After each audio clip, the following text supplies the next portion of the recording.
Hello बच्चों, welcome to trending tutor. स्वागत है आपका एक बार फिर से ट्रेंडिंग ट्यूटर पे। एंड आई होप आप सब बहुत ज़्यादा मज़े में होंगे और आपकी तैयारी भी बहुत अच्छी चल रही होगी। तो चलिए आज हम कंटिन्यू कर रहे हैं हमारा इलेक्ट्रिसिटी चैप्टर और आज है इसका लेक्चर नंबर 8। आज इस लेक्चर में आपकी थ्योरी बिल्कुल कंप्लीट हो जाएगी। मीन्स ये चैप्टर आपका कंप्लीट हो जाएगा जितने भी टॉपिक्स एनसीईआरटी में गिवन है। इसके बाद हम इसकी एनसीईआरटी की एक्सरसाइज करेंगे और प्रीवियस ईयर क्वेश्चंस की प्रैक्टिस करेंगे। ठीक है, तो थ्योरी वाइज ये चैप्टर बिल्कुल कंप्लीट हो जाएगा। आई होप आपने पिछले 7 लेक्चर देख लिए होंगे और अगर किसी का कोई डाउट है या किसी को और कुछ पूछना है इस चैप्टर में तो ज़रूर आप कमेंट कर देना। ठीक है, तो चलिए चलते हैं। आज का हमारा टॉपिक है हीटिंग इफेक्ट ऑफ करंट।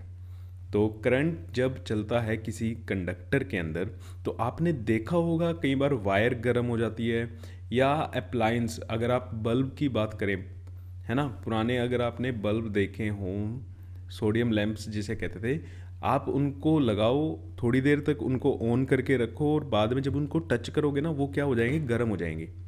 वो क्या हो जाएंगे, गर्म हो जाएंगे। इसका मतलब क्या है कि अगर किसी कंडक्टर में से करंट पास कराया जाए, है ना, तो उस करंट के कारण क्या होती है, हीट प्रोड्यूस होती है। उस करंट के कारण क्या होती है, हीट प्रोड्यूस होती है। उसी को हम कहते हैं कि हीटिंग इफेक्ट ऑफ करंट, या इसको जूल्स हीटिंग इफेक्ट भी बोला जाता है। Joule's heating effect. जैसे इस पिक्चर में आप देख ही रहे हो सामने, ये एक हीटिंग रोड है। ठीक है, इसमें से करंट पास कराया और ये रेड हो गई। ये रेड किसके कारण हो रही है, ये ग्लो क्यों कर रही है, ये हीट जो प्रोड्यूस हो रही है उसके कारण ये ग्लो कर रही है। ओके, अब सर्दियों का मौसम वैसे भी आ गया, इलेक्ट्रिक हीटर का आप यूज़ करते हैं तो इलेक्ट्रिक हीटिंग, है ना, जो उसमें हीटर में जो हीटिंग हो रही है वो भी कौन सा कॉन्सेप्ट है आपका, हीटिंग इफेक्ट ऑफ करंट। आप मेरे को और नाम बताओ किस किस में आपने हीटिंग इफेक्ट महसूस किया है, देखा है, किन किन अप्लायंसेस में। ओके, तो effect of electric current due to which heat is produced in the wire when a current is pass through it is called heating effect. जब किसी वायर में से करंट पास कराएं और उसके कारण हीट प्रोड्यूस हुए, उसी को हम क्या बोलते हैं बेटा, हीटिंग इफेक्ट बोलते हैं। उसी को हीटिंग इफेक्ट बोला जाता है। अब जो हमने ये करंट पास कराया है और इससे जो हीट प्रोड्यूस हुई है, इसमें मान लो जो हीट प्रोड्यूस हुई है वो हीट किन किन चीज़ों पे डिपेंड करती है। ठीक है, वो चीज़ किन किन चीज़ों पे डिपेंड करती है। पहला है वो डायरेक्टली प्रोपोर्शनल होती है जितना करंट उसमें से जा रहा है उसके स्क्वायर के, जितना करंट उसमें से जा रहा है उसके स्क्वायर के डायरेक्टली प्रोपोर्शनल होती है। दूसरा, वो उस वायर के रेजिस्टेंस के डायरेक्टली प्रोपोर्शनल होती है। ठीक है, रेजिस्टेंस के डायरेक्टली प्रोपोर्शनल होती है। और तीसरा होता है बेटा जितने टाइम के लिए आप करंट पास कराओगे। आप बल्ब को कम देर के लिए जलाओगे तो वो कम गर्म होगा, ज़्यादा देर के लिए जलाओगे तो वो ज़्यादा गर्म होगा, है ना। तो टाइम पे भी हमारी डिपेंड करती है। तो इन 3 चीज़ों पे डिपेंड करती है। ओके, तो इसी को हम बोलते हैं जूल्स लॉ ऑफ हीटिंग। अगर आप इसको कंबाइन कर दो तो H is equal to I square R T, ये आपका हीटिंग इफेक्ट का फॉर्मूला आ जाएगा। ठीक है, जितनी हीट प्रोड्यूस्ड हुई है ये आपका फॉर्मूला आ जाएगा। और इसकी यूनिट जो होगी बेटा वो क्या होगी, जूल्स। यूनिट क्या होगी, जूल्स। अब कई बार ये फॉर्मूला आपको प्रूफ भी करना आता है। ओके, प्रूफ बता दो जूल्स लॉ का, 2 नंबर में आ जाता है। तो प्रूफ ऑफ जूल्स लॉ,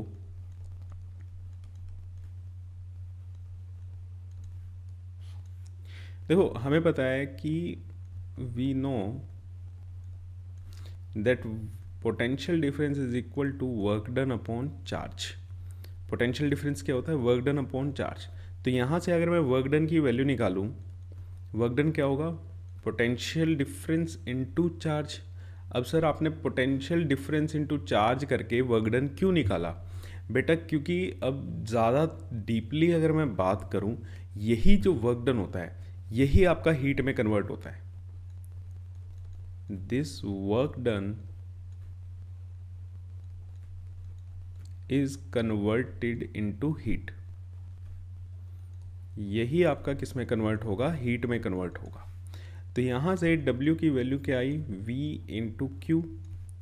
और हमें पता है कि V की वैल्यू क्या होती है, I into R, Ohm's law से। और Q क्या होता है आई इंटू टी, करंट की डेफिनेशन से। तो अगर ये दोनों वैल्यू इसमें हम पुट करें I R into I into T, तो वर्क डन का फॉर्मूला क्या बना, आई स्क्वेयर आर टी। और यही वर्क डन किस में कन्वर्ट होगा, हीट में कन्वर्ट होगा। तो इसी वर्क डन को हम क्या लिखेंगे, हीट। तो हीट का फॉर्मूला क्या बना, आई स्क्वेयर आर टी। ये लो जी, वही चीज़ आ गई जो हमने पीछे थ्योरी में लिखी हुई है कि हीट डायरेक्टली प्रोपोर्शनल होती है करंट के स्क्वायर के, रेजिस्टेंस के और टाइम के। ठीक है, तो ये था आपका प्रूफ। 2 नंबर का ये आपको करना आ जाता है, तो ध्यान रखना इसको।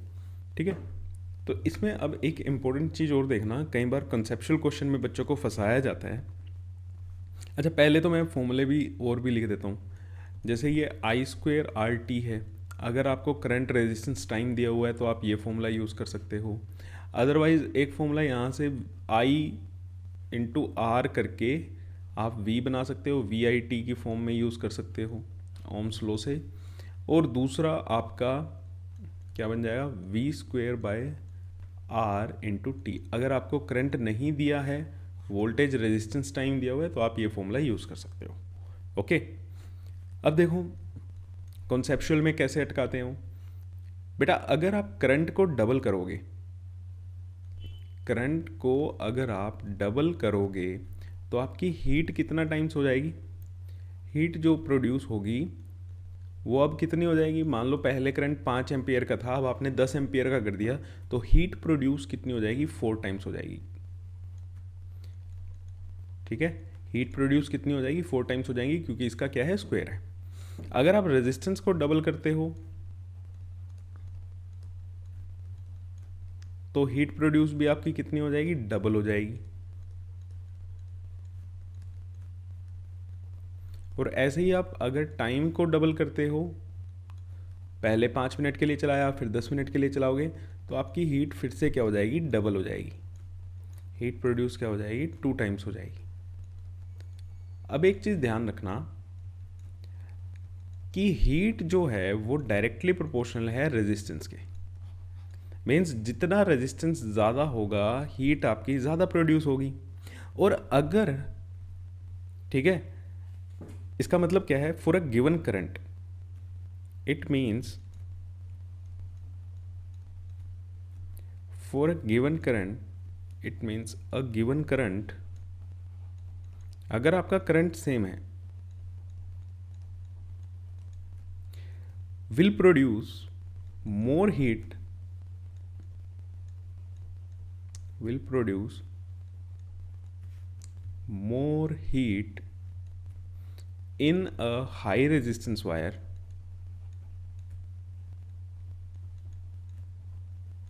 in a high resistance wire than a low resistance wire.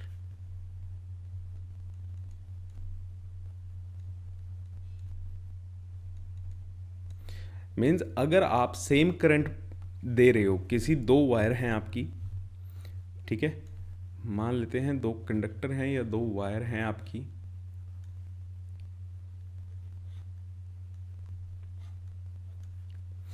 Wire 1 wire 2, इसका रेजिस्टेंस R1, इसका रेजिस्टेंस R2, और हम मान के चलते हैं कि R2 is greater than R1। ठीक है, और इसमें भी आप कितना करंट दे रहे हो, आई करंट दे रहे हो, इसमें भी आप कितना करंट दे रहे हो, आई करंट दे रहे हो। तो हीट जो प्रोड्यूस होगी वो R2 में, जिसका रेजिस्टेंस ज़्यादा है, उसमें ज़्यादा हीट प्रोड्यूस होगी।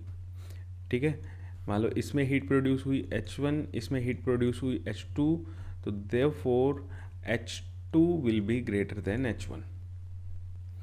ठीक है, अगर 2 वायर हैं और उसमें से आप दोनों में से सेम करंट पास करा रहे हो, तो जिसका रेजिस्टेंस ज़्यादा होगा उसमें ज़्यादा हीट प्रोड्यूस होगी। क्लियर। और एक चीज़ ध्यान रखना, हमें पता है अब रेजिस्टेंस जिसका ज़्यादा होगा उसमें ज़्यादा हीट प्रोड्यूस होगी। अगर आपको 2 रेजिस्टेंस दे दें, सेम भी हो सकते हैं, अलग अलग भी हो सकते हैं, कुछ भी हो सकते हैं, और आप उसको सीरीज़ में लगाओ और पैरेलल में लगाओ, तो किस में ज़्यादा हीट प्रोड्यूस होगी। बेटा सीरीज़ में ज़्यादा हीट प्रोड्यूस होगी। क्यों प्रोड्यूस होगी सर, ये आप समझ गए होगे। सीरीज़ में ज़्यादा हीट प्रोड्यूस होगी ना। क्यों बेटा? सीरीज़ में ओवरऑल रेजिस्टेंस क्या होता है आपका, बढ़ जाता है, और रेजिस्टेंस जितना बढ़ेगा उतना ही क्या होगा, हीट प्रोड्यूस ज़्यादा होगा। ओके, हीट प्रोड्यूस उतनी ही ज़्यादा होगी, ठीक है। और एक चीज़ ध्यान रखना कि हीट हमें, हर एक अप्लायंस में हमें हीट नहीं चाहिए होती, हीट की प्रोडक्शन अच्छी नहीं होती। अब ये हीट प्रोड्यूस हो क्यों रही है, ठीक है ना? हीट कहाँ से प्रोड्यूस हुई, हीट प्रोड्यूस कैसे हुई करंट से? बेटा हीट भी क्या है, एक एनर्जी है, और इलेक्ट्रिसिटी भी क्या है, एक एनर्जी है। यहाँ पे हीट प्रोड्यूस कैसे हो रही है, जो करंट के कारण जो इलेक्ट्रिक एनर्जी थी वो आपकी किस में कन्वर्ट हो गई, हीट एनर्जी में कन्वर्ट हो गई, ठीक है। इतना सा कॉन्सेप्ट होता है ये। तो हर एक अप्लायंसेस में हमें हीट नहीं चाहिए। कमेंट करके लिखना कि किन अप्लायंसेस में हमें हीट की ज़रूरत नहीं होती, क्योंकि हीट ना एक लॉस है। अगर हमें जिनमें चाहिए उनमें तो हम डिज़ायरेबल है, उनमें तो हम अपनी तरफ से उनको ऐसे ही डिज़ाइन करते हैं कि वो हीट प्रोड्यूस करे, बट हर एक एलिमेंट में, हर एक अप्लायंस में हमें हीट नहीं चाहिए होती। ओके, तो चलो, ओके, नेक्स्ट क्वेश्चन है हमारा, क्वेश्चन को देख लेते हैं। क्वेश्चन क्या कहता है कि अगर एक पोटेंशियल डिफरेंस है 250 वोल्ट का, और उसको एक 500 ओम रेजिस्टेंस के अक्रॉस आप लगाते हो, ठीक है, एक इलेक्ट्रिक आयरन में, कोई प्रेस है आपकी उसमें, तो करंट निकालो और हीट एनर्जी निकालो, ठीक है जी। इसको सोल्व करते हैं। तो सॉल्यूशन में सबसे पहले तो आप गिवन लिखा करो और उनकी यूनिट्स चेक करा करो। पोटेंशियल डिफरेंस दिया हुआ है 250 वोल्ट, रेजिस्टेंस दिया हुआ है 500 एम्पियर, ओम, ठीक है। तो हमें पहला क्या निकालना है, करंट निकालना है। करंट क्या होगा, V upon R, which is 250 upon 500, that is 1/2 ampere, है ना। करंट कितना आ गया आपका, 1/2 एम्पियर या 0.5 एम्पियर, जो भी आप कहना चाहते हो। सेकंड हमें निकालनी थी हीट। हीट कितनी प्रोड्यूस हुई है, तो हीट आई है, आर है, अच्छा कितने टाइम के लिए, 10 सेकंड के लिए, टाइम भी दिया हुआ है 10 सेकंड्स। तो हीट का formula I² R into T. I कितना है, 1/2 इंटू 1/2, रेजिस्टेंस 500, टाइम 10 सेकंड्स। तो इसको कैंसिल करेंगे, ये आ गया 250, तो हीट कितनी आई 1250, और इसकी यूनिट क्या होगी बेटा, जूल्स। यूनिट नहीं लगाओगे 0.5 मार्क्स कट हो जाएंगे, ठीक है, डिडक्ट हो जाएंगे 0.5, मतलब हाफ इतना, ये वाला हाफ। कभी ये मत समझना 2 नंबर का है तो 1 नंबर कट हो जाएगा, नहीं, 0.5 मार्क्स आपके कट हो जाते हैं, डिडक्ट हो जाते हैं अगर आप यूनिट्स नहीं लगाते हो, ठीक है। तो नेक्स्ट फिर से क्वेश्चन है, calculate the heat produce when 96,000 coulomb of charge. तो यहाँ पे दिया क्या है, चार्ज दिया हुआ है कितना, 96,000 coulomb, okay, transferred in 1 hour, time दिया हुआ है 1 आवर। 1 आवर को आपको सेकेंड्स में कन्वर्ट करोगे तो 3600 सेकेंड्स ही आएगा, with a potential difference of 50 volt. 50 volt का पोटेंशियल डिफरेंस ये दिया हुआ है, ओके। तो यहाँ पे मेरे पास हीट निकालनी है मुझे। हीट के 3 फॉर्मूले थे, अगर मैं ये लगाऊं VIT, अब मेरे पास I नहीं है ना, वोल्टेज है, टाइम है, करंट नहीं है, तो करंट का फॉर्मूला क्या होता है, Q/T। तो यहाँ पे V into Q/T into T, तो वोल्टेज कितनी है 50, चार्ज कितना है 96,000, टाइम 3600, और यहाँ पे भी टाइम कितना 3600। तो इससे ये क्या हुआ, कैंसिल, और यहाँ से आप इसको क्या कर लो, मल्टीप्लाई करो, तो 4 zeros तो पहले ही आ गई, 5 6 30, 0 5 9 45 और 3 48। तो ये 48 इतना जूल्स आपकी हीट प्रोड्यूस होगी। अगर आप इसको किलो जूल में करना चाहते हो तो 4800 किलो जूल्स, ठीक है। हीट प्रोड्यूस कितनी हुई? 4800 किलो जूल्स। ये आपका क्या आ गया? आंसर आ गया। तो फॉर्मूले हैं, फॉर्मूले से आपको खेलना है। अब कुछ बच्चे इसमें ऐसा भी कर सकते हैं कि यहाँ से पहले करंट की वैल्यू निकाल लो, है ना, फिर यहाँ पे पुट कर दो, या कुछ बच्चे इसको I²RT वाले फॉर्मूले से भी कर सकते हैं, करंट की वैल्यू निकाल सकते हैं, वोल्टेज है तो रेजिस्टेंस की वैल्यू भी निकाल सकते हैं, ठीक है। तो जैसा भी आप करना चाहते हो आप कर सकते हो, ओके। तो नेक्स्ट है हमारा practical applications of joules law of heating. तो ये हीटिंग इफेक्ट जो है इसको जूल्स लॉ भी बोलते हैं। तो इसकी प्रैक्टिकल एप्लीकेशन क्या है, मतलब कहाँ कहाँ पे ये हमें डिज़ायरेबल है। तो पहली बात तो भैया आयरन, है ना, इलेक्ट्रिक आयरन प्रेस जो हम करते हैं उसमें हमें हीटिंग ही तो चाहिए। अब ये जो प्रेस हम करते हैं ये होती है कोर्ड इसकी, ये जो वायर होती है पीछे, है ना, जिसको आप सॉकेट में लगाते हो, बेटा वो गर्म नहीं होती, है ना, लेकिन ये प्रेस जो होती है वो गर्म हो जाती है। ये अंदर से दिखा रखा है, ये इसका हीटिंग एलिमेंट है। ये क्या है? This is the heating element. ये आपका हीटिंग एलिमेंट है। और हीटिंग एलिमेंट किसका बना हुआ है? हीटिंग एलिमेंट बना हुआ है बेटा नाइक्रोम का। ये देखो, हीटिंग एलिमेंट किसका बना हुआ है? ये नाइक्रोम का बना हुआ है। अब आपकी कोड जो है वो गर्म नहीं होती। कोड किसकी बनी होती है? कॉपर की बनी होती है। कोड का मतलब जो कनेक्टिंग केबल लिखी हुई है इसमें, जिसको आप सॉकेट में लगाते हो, वो तो गर्म नहीं हो रही, लेकिन प्रेस गर्म हो रही है। ऐसा क्यों हो रहा है? क्योंकि हीटिंग एलिमेंट किसका बना हुआ है? नाइक्रोम का बना हुआ है। ये कॉपर की बनी हुई है। ये किसकी बनी हुई है? कॉपर की बनी हुई है। कॉपर की रेजिस्टिविटी कम होती है, रेजिस्टेंस कम होता है, रेजिस्टेंस कम होता है तो इसमें हीटिंग कम होगी। नाइक्रोम की रेजिस्टिविटी ज़्यादा होती है, इसकी रेजिस्टिविटी ज़्यादा होती है तो रेजिस्टेंस भी क्या होगा? ज़्यादा होगा, तो हीटिंग भी क्या होगी? ज़्यादा होगी, ओके। तो यही सब लिखा हुआ है यहाँ पे। पहला एप्लीकेशन हमारा इलेक्ट्रिक हीटिंग का इलेक्ट्रिक आयरन है। तो इसमें देख लेते हैं, पढ़ लेते हैं क्या लिखा हुआ है। The heating effect utilized in electric iron में, इलेक्ट्रिक केटल में, toaster, oven, room heaters, geysers, इन सब में हमें हीटिंग एलिमेंट चाहिए होता है। और सबके हीटिंग एलिमेंट्स किसके बने होते हैं बेटा?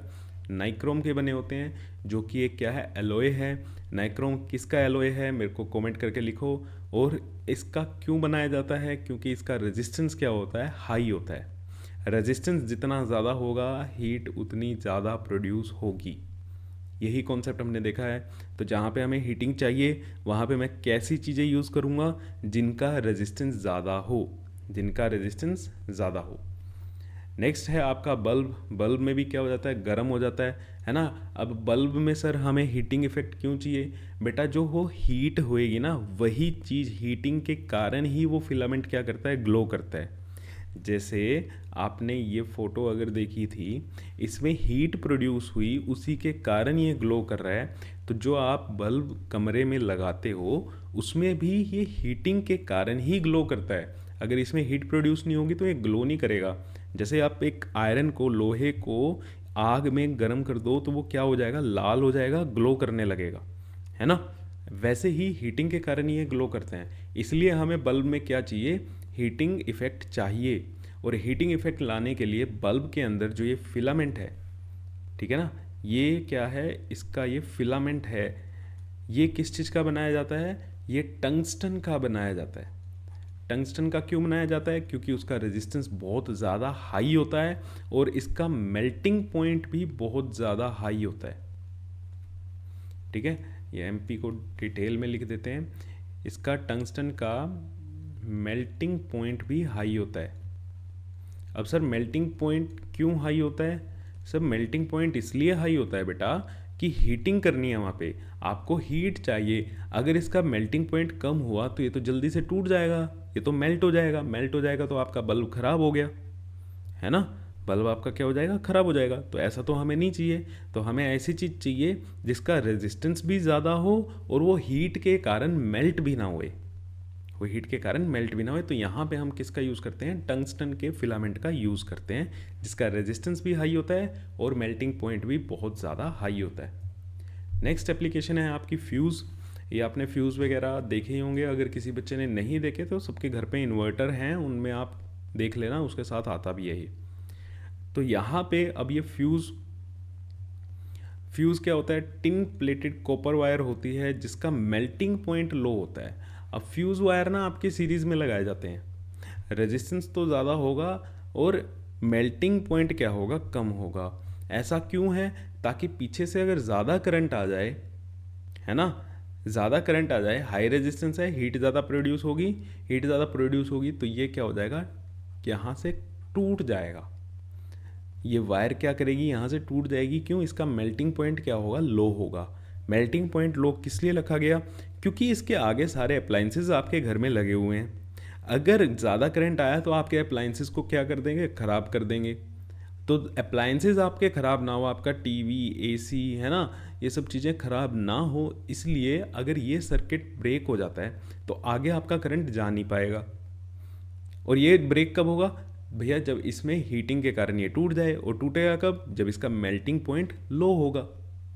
ठीक है, तो यहाँ पे भी हमें क्या चाहिए होता है, हीटिंग इफेक्ट चाहिए। हीटिंग इफेक्ट के कारण हम यहाँ पे क्या कर रहे हैं, अपनी सेफ्टी लेके आ रहे हैं। पर्पज़ यहाँ पे हमारा है प्रेस जैसा नहीं है, बल्ब जैसा नहीं है, बट क्या है, सेफ्टी। ओके, नेक्स्ट चैप्टर जो आएगा उसमें जब आपका डोमेस्टिक इलेक्ट्रिक सर्किट आएगा उसमें आपको डिटेल में पता चलेगा फ्यूज़ के बारे में। तो यहाँ पे लिखा भी हुआ है कि जब हाउस होल्ड में करंट ज़्यादा आ जाता है किसी भी कारण से, तो फ्यूज़ वायर क्या हो जाती है, हीट होने के कारण मेल्ट हो जाती है और सर्किट को ब्रेक कर देती है, ताकि आपके आगे वाले अप्लाइंसेस ख़राब ना हो। ओके, तो अब है आपका इलेक्ट्रिक पावर। इलेक्ट्रिक पावर क्या होती है, rate of work done. Electric power basically क्या होता है, पावर क्या होती है, इलेक्ट्रिक पावर इज, पावर कोई भी आप ले, ठीक है, पावर क्या होती है, रेट ऑफ वर्क डन। अब रेट का मतलब आपने पहले छोटी क्लासेस में भी पढ़ा होगा, जहाँ पे भी रेट आ जाए उसका मतलब क्या होता है, उसको टाइम से डिवाइड कर दो। तो इलेक्ट्रिक पावर क्या हो गई, electric work done per unit time. तो electric work done upon time, तो P is equal to W/T। Unit भैया, वर्क की यूनिट क्या होती है, जूल। टाइम की यूनिट क्या होती है, सेकंड। तो पावर की यूनिट क्या हो गई, जूल पर सेकंड, 1 जूल पर सेकंड। और इसी जूल पर सेकंड को हम बोलते हैं बेटा वॉट। तो पावर की एसआई यूनिट क्या हो गई, वॉट। पावर की एसआई यूनिट क्या हुई, वॉट। अब फॉर्मूला क्या होगा सर, फॉर्मूले ये रहे बेटा, अलग अलग होते हैं। ठीक है, main formula W/T, work done आपको दिया हो। वर्क डन का फॉर्मूला आपको पता है VIT। ठीक है, VIT डिवाइडेड बाय टाइम कर दो, तो टाइम से ये टाइम कैंसिल, तो क्या हुआ, V/I। और V को IR पुट करोगे तो I²R, या I को V/R पुट करोगे तो V²/R। तो आप कोई भी ये फॉर्मूले यूज़ कर सकते हो। ठीक है, आप इनमें से किसी भी फॉर्मूले का यूज़ कर सकते हो जो भी आपका डिज़ायरेबल है। Now last point, electric energy क्या होती है। ठीक है, आपके जो भी अप्लाइंसेस हैं वो कुछ ना कुछ तो इलेक्ट्रिसिटी कंज्यूम कर रहे हैं ना, तभी तो आपका इलेक्ट्रिसिटी का बिल आ रहा है। वो कितनी एनर्जी कंज्यूम कर रहे हैं। तो इलेक्ट्रिक एनर्जी क्या कितनी होती है बेटा, इलेक्ट्रिक एनर्जी होती है आपका जितना वर्क डन आपके इलेक्ट्रिक करंट ने किया है। जितना आपका वर्क डन आपके इलेक्ट्रिक करंट ने किया है, वही क्या होती है, आपकी इलेक्ट्रिक एनर्जी होती है। अब इलेक्ट्रिक एनर्जी का फॉर्मूला कैसे निकालें भैया, हमें पता है कि पावर जो होती है वो क्या होती है, वर्क अपॉन टाइम। और यही वर्क डन किसके बराबर है, जो आपके करंट ने वर्क डन किया है वही आपका किसके बराबर है, एनर्जी के। एनर्जी को हम E से लिख रहे हैं। तो यहाँ से पावर क्या हो गया, E/T। तो एनर्जी का फॉर्मूला क्या आ गया, पावर इनटू टाइम। तो आपका अप्लायंस कितनी एनर्जी कंज्यूम कर रहा है वो आप निकाल सकते हो, क्योंकि हर एक अप्लायंस के ऊपर उसकी पावर रेटिंग लिखी होती है। ठीक है, जैसे आप LEDs आपके इसमें रूम में लगी होंगी, लाइट्स, LED लाइट्स लगी होंगी, कोई 9 वॉट की होगी, कोई 15 वॉट की होगी, है ना। तो ये उसकी क्या है, पावर रेटिंग है। आप इसको कितने टाइम के लिए चला रहे हो, वहाँ से आपकी क्या आ जाएगी, उसकी कंजप्शन आ जाएगी कि वो 1 घंटे में, अगर 1 घंटे के लिए आप चला रहे हो तो वो कितनी एनर्जी कंज्यूम कर रहा है, वो कितनी एनर्जी कंज्यूम कर रहा है। ठीक है, तो यही लिखा हुआ है, the electric energy consumed by electric appliance is given by the product of its power rating and the time for which it is used. भैया कितने देर के लिए आपने चलाया है और उसकी पावर रेटिंग क्या है, उससे आप क्या कर दो, मल्टीप्लाई कर दो। अब यूनिट क्या होगी, E is equal to P into T. Power की यूनिट होती है वॉट, टाइम की यूनिट होती है सेकंड।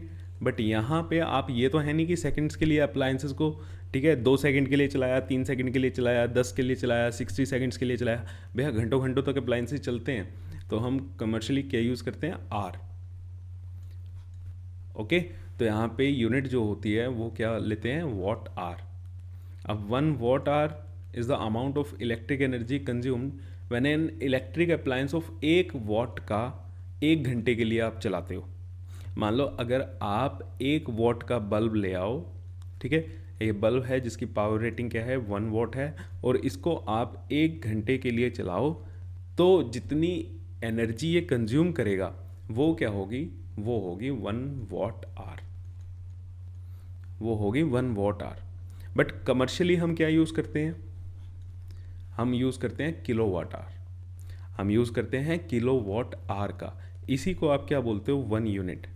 आपके पेरेंट्स ने, ठीक है, इलेक्ट्रिक बिल जब भरा होगा या जब भी बिल आता है तो वो बात करते हैं ना कि कितना यूनिट कंज्यूम हुई है ना, कितनी यूनिट क्या हुई है, कंज्यूम हुई है। तो 1 किलो वाट आर ही क्या होती है, आपकी 1 यूनिट होती है, ठीक है। और 1 किलो वाट आर कितने जूल्स के बराबर होती है, 3.6 इंटू 10⁻⁶ जूल्स,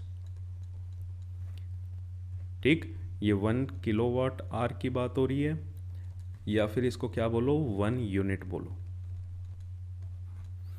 मीन्स जब आपके मीटर में 1 यूनिट निकलती है ना, तो वो कितनी जूल्स एनर्जी कंज्यूम कर रहा होता है, 3.6 इंटू 10⁻⁶ जूल्स एनर्जी कंज्यूम हो रही होती है। ओके, तो जैसे एक क्वेश्चन करते हैं, इससे आपका क्लियर हो जाएगा कि इलेक्ट्रिक रेफ्रिजरेटर है, मीन्स कोई फ्रिज है जिसकी रेटिंग है 400 वॉट, पावर कितनी है इसकी, 400 वॉट। उसको आप 8 घंटे चलाते हो दिन में, टाइम कितना है, 8 आवर पर डे, हर दिन वो 8 घंटे चलता है। What is the cost of energy to operate it for 30 days at 3 rupees per kilo watt hour. भैया अगर आपको इसको पूरा महीना चलाते हो, 30 दिन के लिए चलाते हो, ठीक है, तो ये इसका कितना बिल आएगा, और वो बिल किस रेट से आएगा, 3 रुपये 1 किलो वाट आवर के। मीन्स अगर 1 किलो वाट आवर की कॉस्ट, 1 किलो वाट आवर की कॉस्ट कितनी है, 3 रुपीज़, तो जितने किलो वाट आवर ये कंज्यूम करेगा उससे मल्टीप्लाई कर देंगे। तो पहली चीज़ यहाँ पे किलोवाट है, तो पावर को भी हम किस में कन्वर्ट कर देंगे, किलोवाट में कन्वर्ट करेंगे। किलोवाट में कन्वर्ट करने के लिए इसको 1000 से आप क्या कर दो, डिवाइड कर दो। अब चलाना भी कितने दिन तक है, 30 दिन तक है। हमारे टाइम कितना तक है, एक दिन में 8 घंटे चलता है। एक दिन में ये कितने टाइम के लिए ऑपरेट होता है, 8 घंटे के लिए। तो 30 दिन में कितने टाइम के लिए ऑपरेट होगा ये, 8 इंटू 30 दैट इज़ 240। तो यहाँ पे हमारा टाइम कितना आ गया, 240। अब सर इसको आर में ही रखेंगे, क्यों रखेंगे, क्योंकि हमारी यूनिट क्या है, किलोवाट आर है। तो एनर्जी हम निकाल लेते हैं, कितनी एनर्जी लगेगी इसको 30 दिन में, ये कितनी एनर्जी खाएगा, power into time, 400 divided by 1000 into 240। तो एक से ये गया, 2 0 से ये गई, तो 24 इंटू 4 इज़ 96 किलोवाट आवर। तो 30 दिन में इसकी एनर्जी कंजप्शन ये होगी, ये इसका एनर्जी कंजप्शन है। तो बेटा इसका बिल कितना आएगा, कॉस्ट कितनी आएगी, 96 इंटू 3।